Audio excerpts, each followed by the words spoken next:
तो दोस्तों हम लोग हैं अभी चितई में गोलू जी देवता के मंदिर में, और यहाँ पे लोकल जो पुजारी जी हैं उनसे हम लोग जानेंगे कि क्या यहाँ की मान्यताएं हैं और क्यों गोलू जी देवता का मंदिर प्रसिद्ध है।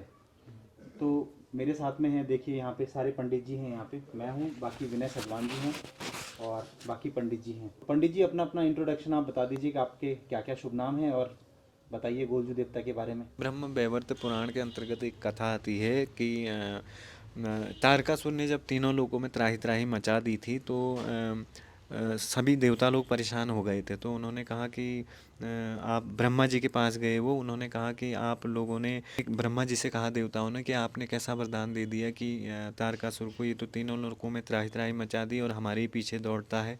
तो उन्होंने कहा मैंने वरदान तो दे दिया है, लेकिन इसके लिए मैं कुछ नहीं कर सकता हूँ। आप हिमालय में जाकर शिव शंकर भगवान ही कुछ कर सकते हैं।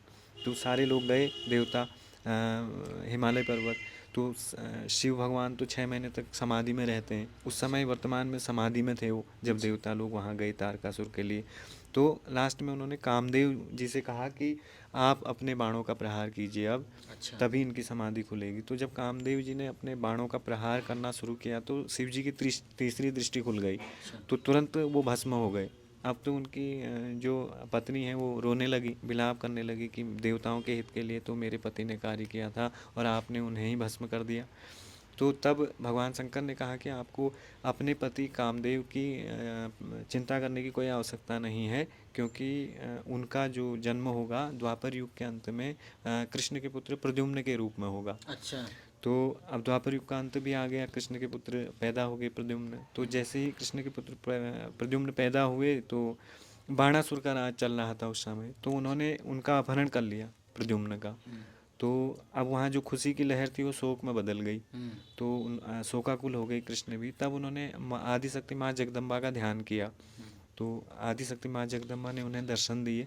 तो उन्होंने कहा आपको अपने पुत्र प्रद्युम्न की चिंता करने की कोई आवश्यकता नहीं है। मैंने काल भैरव और गौर भैरव 2 गणों को उनकी रक्षा के लिए नियुक्त किया है, आप जा कर के देख सकते हैं।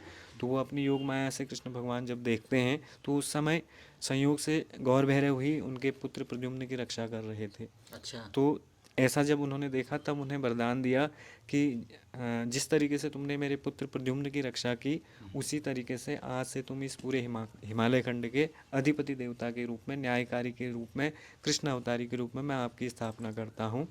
तो गोलू देवता जो हुए वही माँ भगवती के ही एक अंश है। मेरा नाम किरण कुमार पंत, कमल के नाम से मुझे पहचानते हैं। वैसे कस्तूरी वंश के कहे जाते हैं गोलू देवता जी। 7 रानियाँ थी, 7वीं रानी से कोई संतान पैदा नहीं हुई।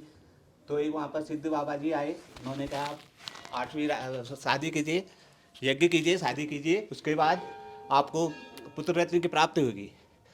गोलू झलाई ने अपने वहाँ पर यज्ञ किया। उस तत्पश्चात उनको कलिंगा से 8वीं रानी से पुत्र प्राप्त हुआ। उसके बाद जब पुत्र प्राप्त हुआ तो 7वीं रानियों को जलन होने लगी। जैसे ही पुत्र प्राप्त हुआ, 7वीं रानियों ने उसके ऊपर कमरे में जहाँ पर उनका पुत्र पैदा हुआ था वहाँ पर पहले से काट की जैसी वो होती थी, उसको काट के वो नीचे गाय के गोद में गिर गई। तत्पश्चात उनको जब उन्होंने देखा गाय के गोद में भी वो सकुशल हैं, तत्पश्चात उसको बिच्छू के उसमें घास में डाल दिया गया और नमक उसमें डाल दिया गया। गोलू देवता जी को। तो तत्पश्चात मतलब उनको मारने की कोशिश की। 7वीं रानी उनको जलन होगी ना, उनकी कोई संतान पैदा नहीं हुई थी। बीच में डाल हाँ, दिया, कभी बिच्छू कुछ के डाल बीच में दिया। डाल दिया। तत्पश्चात उन्होंने देखा कि सांप में भी सही है, सकुशल है। फिर उन्होंने एक लोहार से बड़ा सा बक्सा बनवाया, फिर बक्से में उनको बंद करके ताला लगा के, फिर वहाँ पर एक गौरी नदी थी, उनको बंद करके गौरी नदी में डाल दिया गया। गौरी नदी में डाल के वो बक्सा बहते बहते वहाँ एक मछुआरा थे, भानु नाम का मछुआरा थे, वहाँ पहुँच गए। तो भानु उस समय पे भानु मछुआरे ने जैसे ही जाल फेंका, भानु मछुआरा बड़ा प्रसन्न हुआ तो बड़ी मछली फंस गई।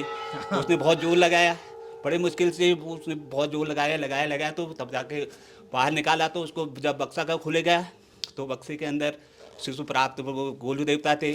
उन्होंने भानु मछुआरा का भी कोई संतान नहीं थी। तो बड़ा प्रसन्न हुआ, उसने उनको बड़े अच्छी से लेके अपने घर ले गए। तत्पश्चात उसको 3-4 साल तक उन्होंने पाला उसको। एक दिन गोलू देवता ने अपने पिताजी से, भानु जी से कहा कि मेरे को एक घोड़ा चाहिए। अच्छा। तो अब भानु के पास तो घोड़ा वो था नहीं, उन्होंने एक काठ का घोड़ा, लकड़ी का घोड़ा बना के उनको दे दिया। कुछ देर बाद वो उससे खेलते खेलते रहे तो फिर उसमें उन्होंने जैसे उसको लगाम दी, वो चलने लग गया और वो सीधे वहाँ जहाँ राजा थे, उनके पिताजी थे, वहाँ पर एक नौला था, नौला। तो वहाँ सातों रानियाँ सब 8 रानियाँ वो कर रही थी, नहा रही थी, अपना वो कर रही थी। इसलिए में उन्होंने अपना घोड़ा वहाँ पर उतार दिया। तो तत्काल उन्होंने कहा ऐसा करो, मैंने घोड़े को पानी पीना है। तो वो रानियों ने कहा घोड़ा भी कहीं पानी पीता है। उन्होंने कहा जब किसी स्त्री से सिल बट्टा वो हो सकते हैं, तो ये घोड़ा क्यों नहीं वो करता, पानी पी सकता है। क्यों नहीं पानी पी सकता है। तो पहले ऐसा कहा था ना, जब वो पुत्र रत्न की प्राप्ति होती है तो सातों रानियों ने कहा था कि सिलबट्टा पैदा हुए हैं। तो ये तो उनकी सिलबट्टे ये पैदा उनकी हुआ। बचपन की कहानी हाँ, है। बचपन की कहानी अब है। जैसे उसके बाद में वो वहां से फिर यहाँ पे शिफ्ट हो गए थे, हाँ, यहाँ आगे थे क्या, ऐसा कुछ कहानी है फिर? यहाँ तो खैर जब उनको न्याय वगैरह गाय करना था, वगैरह तब आए थे। तब आए उसके बाद। अच्छा, जब उनको न्याय मिल गया था। उन्होंने अपने पिताजी को बताया कि मैं आपकी संतान हूँ और ऐसा ऐसा बचपन में मेरे साथ हुआ था, यही है, हाँ हाँ हाँ, यही है ना गुरुजी, यही है था हाँ, पंडित जी। तो इस तरह से हुआ था। फिर उसके बाद उनको राज्य स्थापित कर दिया था। वही जैसे चीज़ है। हम लाखा मंडल गए थे तो वहाँ भैरव देवता के बकरे न्याय करते थे, उनमें लाखा मंडल भी एक जगह पड़ती है ना, वहाँ पे बकरे न्याय करते हैं। बकरा जो है वो न्याय करते हैं। जौसार बाबर क्षेत्र में ना, वो बकरा क्या करता है अपना, तो वो जहाँ मिट्टी कोर्ट न्याय नहीं डालता कर है पाता, उसके ऊपर में। सुप्रीम कोर्ट, हाई कोर्ट हाँ, न्याय नहीं कर पाते, तो और जो बकरा वहाँ नहीं झाड़ता देवता तो न्याय करता है। दो बकरे होते हैं ना, एक पक्ष का, एक दूसरे पक्ष का। आपके पर ये मेन, ये सबको पता ठहरा ये ये चीज़। सबको पता है। हाँ, यही चीज ठहरा। फिर न्याय के लिए गुलजू ने यहाँ पर न्याय किया, कचहरी लगाई, सब कुछ इस जगह पे न्याय किया बताते थे ना उन दोनों शुरू में जब आए।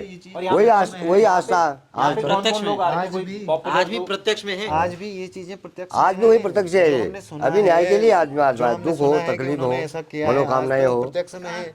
इतनी एप्लीकेशनें लगी हुई हैं, लोगों के काम हो रहे application तो हैं, इतनी जिसको सारी कभी न्याय नहीं मिला, कहीं न्याय नहीं मिला, उसको यहाँ न्याय मिल गया। यहाँ सब मनोकामनाएं सब पूरी होती है ना। इससे ये जो प्रत्यक्ष श्रद्धा- नहीं है, प्रत्यक्ष में है। प्रत्यक्ष ही तो है, इतनी सारी हाँ घटनाएं हाँ लगी हाँ, हुई हैं। सारी चीज ये सबके न्याय के लिए application आ अभी रहे भी हैं। न्याय हो रहा है ना, अभी भी न्याय बात यही है। जब न्याय हो रहा है उनके साथ अभी भी वही न्याय हो रहा है।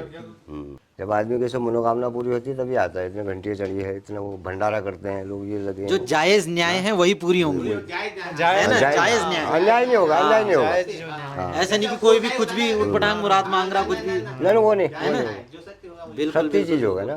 उत्तराखंड में अगर आप पावरफुल ये देवताओं बहुत के बारे पुराना है में महाराज। मानोगे ना, तो गोलजू देवता का स्थान बहुत मतलब सुप्रीम में आता है। यहाँ के जो 700-800 वर्ष पुराना हो गए। देवता के जो मूल पंडित हैं वो कौन लोग हैं यहाँ पे? ये पंथ जी हैं, यही तो है, पंत लोग यही जी है पंथ जी है। लोगों का गांव किधर पड़ता है सर? उत्साह संपन्नम अदीर्घ सूत्रम क्रिया विदिज्ञम व्यसनेन शक्तम सूरम कृतज्ञम दृढ़ सौहत स लक्ष्मी याति सो एक निवास हेतु।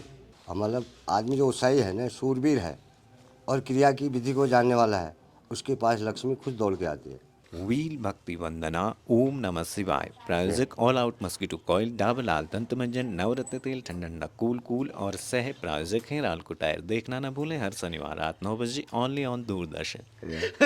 जय गोलू देवता। ये हो गया प्रकट गोलजू। अब कहाँ बोलो तुम गोलजू गोलजू, साक्षात ये प्रकट हो गए। तो आप बताइए, अगर हमें कुछ अब इंसान में तो है गोलजू। तो इस वॉइस को क्या कर सकते हैं?